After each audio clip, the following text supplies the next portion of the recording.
ఆ నలుగురికి చేతకానిది మోహన్ బాబు చేశారు. తెలుగు ఫిలిం ఇండస్ట్రీలో చిరంజీవి, బాలకృష్ణ, నాగార్జున, వెంకటేష్లని ముందు జనరేషన్ లో టాప్ 4 స్టార్ హీరోలుగా పిలిచేవారు.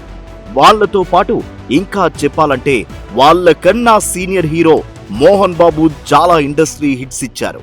అయితే ఈ నలుగురు హీరోల వల్ల కానీ ఓ ఫీట్ మోహన్ బాబు సాధించారు. దర్శకేంద్రుడు కె రాఘవేంద్రరావు సొంతంగా ఓ ప్రొడక్షన్ కంపెనీ పెట్టి అందరూ అగ్ర హీరోలతో సినిమాలు తీశారు. బాలకృష్ణతో అపూర్వ సహోదరులు, చిరంజీవితో యుద్ధభూమి, నాగార్జునతో అగ్ని, వెంకటేష్తో ముద్దుల ప్రియుడు సినిమాలు తీశారు. 4 ఫ్లాప్సే.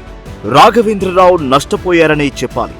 అయితే తనకి అల్లుడు గారు లాంటి సూపర్ హిట్ ఇచ్చిన రాఘవేంద్రరావుకి కృతజ్ఞతాపూర్వకంగా రాఘవేంద్రరావు బ్యానర్ లో అల్లరి మొగుడు అనే సినిమా చేసి సూపర్ హిట్ ఇచ్చారు మోహన్ బాబు. రచయిత సత్యానంద్తో కూర్చుని మోహన్ బాబు స్క్రిప్ట్ లో దగ్గరుండి మార్పులు చేర్పులు చేయించి రాఘవేంద్రరావుకి ఓ బ్లాక్ బస్టర్ ఇచ్చారు.